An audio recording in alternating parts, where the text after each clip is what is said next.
예, 이 종목은 왜 오늘의 특징적인 흐름 보여줬었던 종목들 하나하나 체크해 보도록 하겠습니다. 방금 전에 이학년 전문위원께서도 얘기를 했던 부분인데요. 트럼프 대통령이 멕시코산 수입품에 대해서 5% 관세를 매기겠다. 그리고 불법 이민자 문제가 해결되지 않으면 25%까지 관세를 물릴 수 있다라는 얘기가 나왔죠.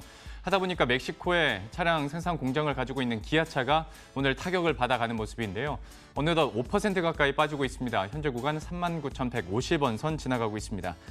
이어서 이것도 사실 미국과 관련된 건데 미중 무역 분쟁 때문에 중국이 이제 사실상 미국산 콩 수입을 제한한 것으로 전해졌죠. 아무래도 중국에서 수입을 안 하다 보면 수요가 급격하게 줄기 때문에 콩 대두 가격이 좀 다시 한번 약세 구간을 계속 밑으로 내려가지 않을까, 인하되지 않을까라는 전망들이 나오고 있고요. 때문에 콩을 원재료로 쓰고 있는 샘표가 수혜주로 떠오르면서 오늘 장에서 강세를 기록했는데요. 현재 구간 11% 이상 오르면서 48,900원 선 지나가고 있습니다. 다만 이런 테마성 움직임을 나타내고 물론 수혜는 받을 수 있겠습니다만은 무역 분쟁 수혜주로 꼽히는 만큼 변동성은 좀 대비를 하셔야 될 것 같습니다. 이어서 2차 전지주 보도록 할 텐데요. 어제 한 언론 보도를 통해서 ESS의 화재 원인이 배터리 자체에 있는 것은 아니다라는 쪽으로 조사위원회가 생각하고 있다라는 언론 보도 소식이 나왔죠. 하다 보니까 지금까지 화재로 인해서 리스크를 갖다가 좀 리스크가 해소되는 거 아니냐라는 시장의 평가가 있었습니다. 덕분에 2차 전지 관련주들이 오늘 동반 강세를 기록하는 모습이 있고요. 증권사에서도 올 하반기부터는 시스템도 그렇고 주가도 그렇고 정상화에 가지 않겠냐라고 이야기를 하고 있는데요. 보신 것처럼 주요 삼성, SDI, LG화학 모두 2에서 3%대 강세를 기록하고 있습니다. 이어서 아프리카 돼지열병과 관련한 내용인데요. 정부가 북한 압록강 인접 지역에서 아프리카 돼지열병이 발생한 걸 확인했다라고까지 지금 얘기하고 있고요. 남북 접경 지역 10개 시군에 대해서 특별 관리 지역으로 지정하기로 했죠. 하다 보니 상승폭이 조금 더 커지는 모습이었습니다. 사료주, 방역주, 그리고 백신주들 동반 강세를 기록하는 모습이고요. 상승폭도 오들면서 더 커지면서 상한가에 진입하는 종목도 계속해서 보실 수가 있습니다. 이어서 넷마블 보도록 할 텐데 여기는 좀 모멘텀이 많습니다. 신작인 7개 대죄, 일본에서 클로즈 베타 서비스를 시작했는데 그래도 좋은 반응을 얻었다고 하고요. 넥슨 인수전에도 참여했기 때문에 이것도 좀 모멘텀이 되지 않을까 싶고 방탄소년단 모멘텀까지 가져가고 있죠. 아무래도 게임도 그렇고 지분 매력도 갖고 있기 때문에 넷마블이 더 각광을 받고 있는 모습인데요. 오늘 장에서는 1.7% 그래도 강세권 계속 유지를 하고 있고요. 11만 5천 원 선 지나가고 있습니다. 이어서 오랜만에 좀 상승다운 상승을 보여주고 있는 제약 바이오주들 보도록 하겠습니다. 투심 위축이나 시장 하락으로 인해서 그동안에 좀 많이 하락했던, 낙폭 과대했던 제약 바이오주를 중심으로 오늘 상승폭이 좀 크게 나타나고 있는데요. 보시는 것처럼 헬릭스미스가 5%, 장중에 한 7, 8%까지 급등하기도 했고요. HLB도 3.5%, 실라젠 3.5%, 셀트론 헬스케어도 계속 강세 유지하면서 1.4% 상승권 유지하고 있습니다. 마지막으로 현대중공업 보도록 하겠습니다. 오늘 아침부터 참 뉴스가 많았었던 종목 가운데 하나인데요. 사측과 노조가 의견을 대립하면서 무력 충돌도 있었고 오늘 오전에 급하게 주총장이 바뀌는 해프닝까지 있었죠. 결국 법인 분할 건이 바뀐 주총장에서 통과가 됐습니다. 그러니까 대우조선해양 인수를 위한 첫 단추는 꿰인 거고 현대중공업의 사업 안정성도 강화될 거다라는 평가까지 나오면서 오늘 강세를 기록하고 있는데요. 현재 구간 2.16% 오전에 상승 반등한 이후에 상승폭 유지하고 있습니다. 11만 8천 원 선 지나가고 있습니다. 종목들 이렇게 함께 살펴봤는데요. 보다 구체적인 투자 전략 세워보도록 하겠습니다. AR인베스트먼트의 오현진 팀장과 함께합니다. 어서 오십시오. 네, 안녕하세요. 안녕하세요. 첫 번째는 사료 백신주 볼 텐데 사실 어제까지는 저도 설명을 해드리면서 이낙연 국무총리의 개인 SNS에 발생한 것 같아 네네. 북한에서 이 정도였는데 오늘은 정부에서 직접 특별 관리 지역을 지정했지 않습니까? 네네. 어디서 발생했는지도 나왔고 실제적으로 사료 백신주에 대해서는 그러면 추가적인 상승 더 이어질 것으로 보십니까? 일단은 그렇게 봐야 될 것 같아요. 그러니까 중국에서 확산된다라는 소식까지만 해도 이제 우려하는 약간 먼 얘기가 아니냐라는 생각이 있었는데 북한에서 발병을 했단 말이죠. 그래서 북한은 우리와 이제 경계선을 맞대고 있는 국가이기 때문에 국내로 이제 돼지열병이 확산될 가능성이 굉장히 높아졌다라고 보시는 게 일단 맞을 것 같습니다. 그래서 지금 농식품부에서는 국내로 유입될 가능성이 높다라고 공식적으로 발표 발표를 하고 있기 때문에 실제로 국내 발병 가능성이 높고요. 이 아프리카 돼지열병이라는 게 알려진 바대로 사람에게 감염되진 않습니다. 그러니까 그 부분은 좀 다행스럽긴 하지만 동물끼리의 이제 전염성이 강하고 무엇보다도 이제 무서운 게 치사율이 거의 100%에 이른다는 점, 예. 그리고 백신이 없다는 점, 이 두 가지가 이제 가장 무서운 부분이라는 거죠. 그러니까 결국은 이 둘 중에 하나, 그러니까 이 확산이 조금 진정되거나 아니면 백신이 나오던가 이제 둘 중에 하나라도 돼야지 관련주가 좀 흐름이 멈출 텐데 당분간은 둘 중에 어떤 하나도 나오기는 어렵다라고 보인다는 겁니다. 그렇다는 것은 사료 관련주라든지 백신 관련주가 앞으로도 움직일 수 있는 모멘텀이 계속해서 생길 수 있다라고 보시는 게 맞을 것 같고요.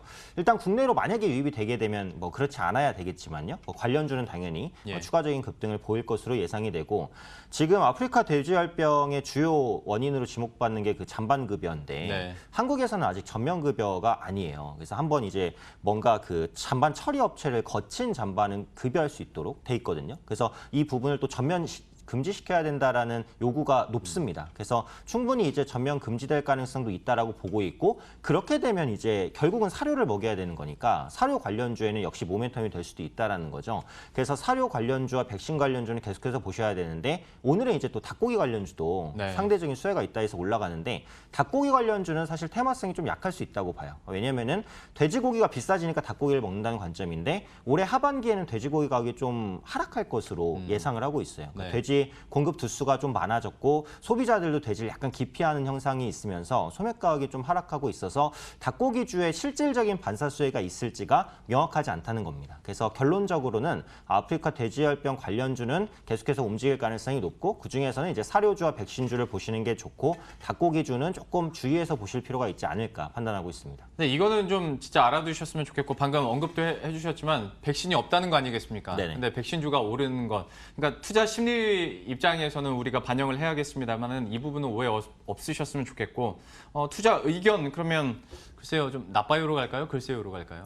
그래서 글쎄요로 드려야 될 것 같아요. 그러니까 아까도 말씀드린 대로 이슈가 끝나진 않았기 때문에 나빠요로 드리기는 조금 애매한데 예. 오늘 이제 사료주라든지 백신주가 단기 급등이 좀 나왔기 때문에 지금 위치보다는 만약에 좀 조정이 나온다면 관심을 가질 수 있지 않을까. 그래서 현 시점에서는 글쎄요 의견을 드려야 될 것 같습니다. 알겠습니다. 오늘 또 이슈가 됐었던 이런 아프리카 돼지열병과 관련한 종목들은 글쎄요가 나왔고요. 두 번째 종목 모멘텀 부자 넷마블 보도록 하겠습니다. 여기저기 난 뉴스들도 많고 기사들도 많습니다. 뭐 7개 대제 저 이거는 잘 모르겠습니다만 네. 이거 반응이 초기에 꽤 괜찮았다고 하더라고요. 그 클로즈 베타에서 네, 그렇습니다. 어떻습니까? 좀 알아보셨어요, 이거? 네, 저도 이제 보지는 않았는데 네. 전 옛날부터 듣기는 했어요. 예. 그래서 굉장히 유명한 일본의 애니메이션이고 방영 당시에도 인기가 많았고 한국에도 이제 잘 알려진 이제 애니메이션이다. 이렇게 네. 이제 평가를 받고 있는 거고 말씀해 주신 대로 일본 지역에서 클로즈 베타 서비스가 반응이 좋았고요. 지금 사전 예약자도 상당히 좀 많은 것 같아요. 한국에서 200만 명, 그리고 일본에서 350만 명입니다. 도합 550만 명이 사전 예약을 했으니까 일단은 흥행은 뭐 거의 예고가 됐다라고 보시는 게 맞을 것 같고 요즘에 그 게임주들이 신작에 조금 목말라 있는 그러니까요. 그런 상황이라서 아마 이 부분에 대한 갈증을 좀 해소해 줄 수 있는 요인이지 않을까라고 생각을 하고 있고요.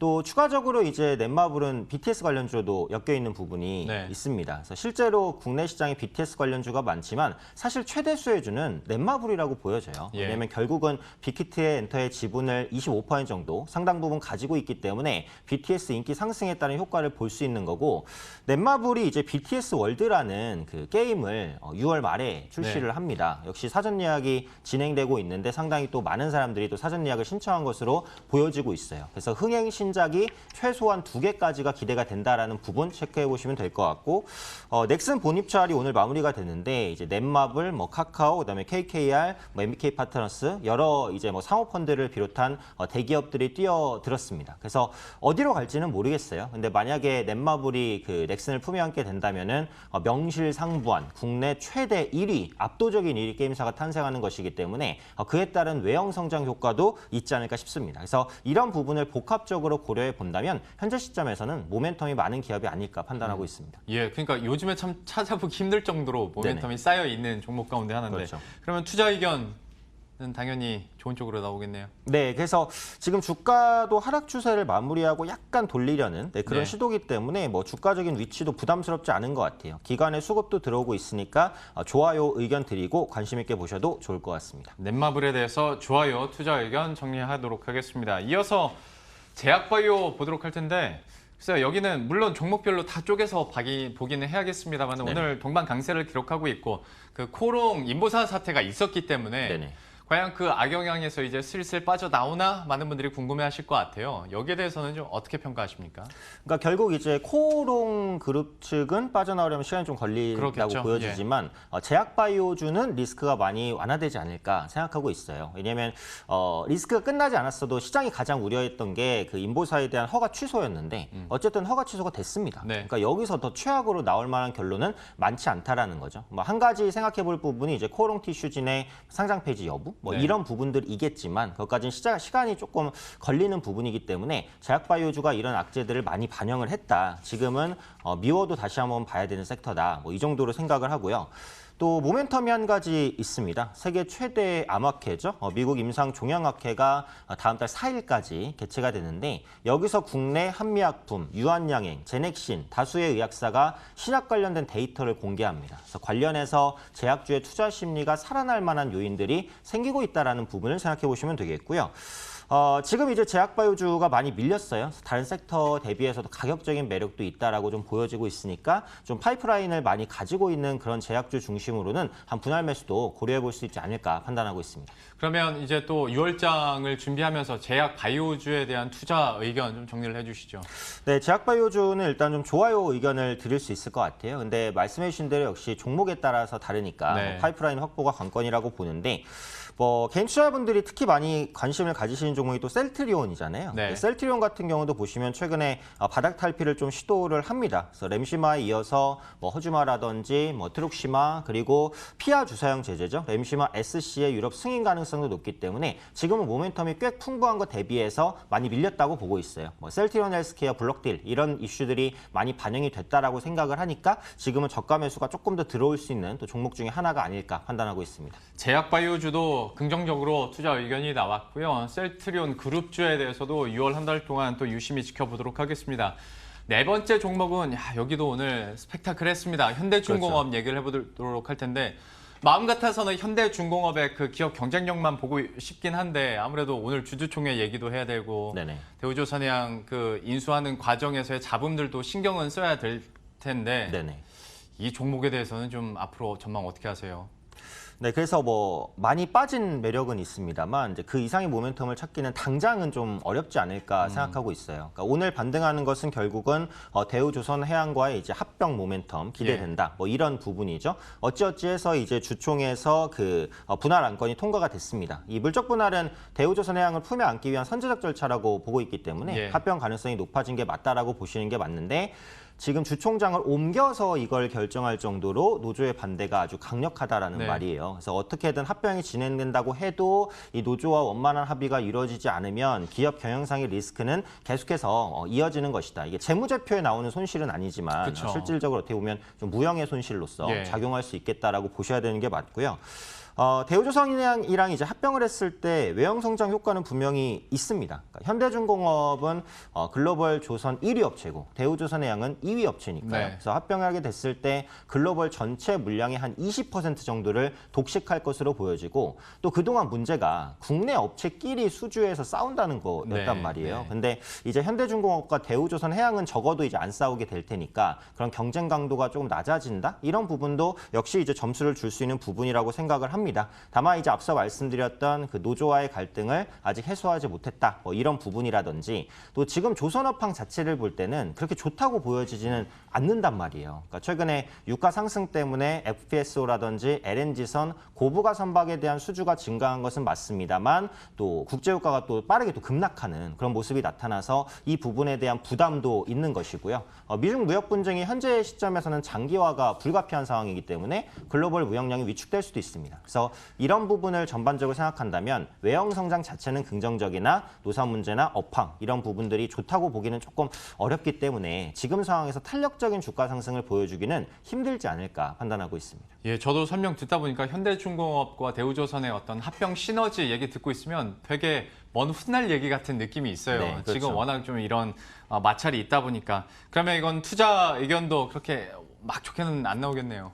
네, 그래서 이게 뭐 만약에 보유하고 계시다면 굳이 매도할 건 없을 것 같아요. 예. 바닥권에서 이제 올라오고 있고 기관 수급도 최근에 약간 돌아줍니다. 그런데 신규적으로 매수할 만한 모멘텀이 있지는 않은 것 같아요. 그래서 신규로 뭐 매수를 한다면 뭐 제약바이오주를 보시던지 아니면은 기타 최근에 이제 테마가 되는 섹터군들로 단기 트레이딩 하시는 게 조금 더 유리하지 않을까. 보유하고 계신 분들만 좀 더 보유하시는 게 뭐 맞는 전략이 아닐까 싶습니다. 현대중공업까지 봤고요. 그러면 오늘 저희가 얘기한 종목 가운데서 탑픽은 어떤 걸 꼽으시겠어요? 네, 탑픽은 아무래도 넷마블로 좀 드리는 게 맞을 것 같아요. 아까 이제 앵커님도 말씀해 주신 대로 이렇게 이제 모멘텀이 많은 종목이 없는데 요즘에. 네, 그래서 예. 많은 모멘텀들이 좀 부각이 되고 있고 충분히 많이 빠졌기 때문에 단기적으로 좀 성과를 낼 수 있지 않을까 싶고요. 1차적으로는 한 12만 5천 원 정도까지는 노려볼 수 있지 않을까 싶습니다. 그래서 반등이 나오게 되면 이전 고점 매물대가 되는 가격이기 때문에 한 그 정도까지 노려본다라는 관점. 탑픽은 넷마블 드리도록 하겠습니다. 알겠습니다. 탑픽 넷마블 가격 전략도 이렇게 정리를 해드렸습니다. AR 인베스트먼트의 오현진 팀장과 함께했습니다. 고맙습니다. 네, 감사합니다.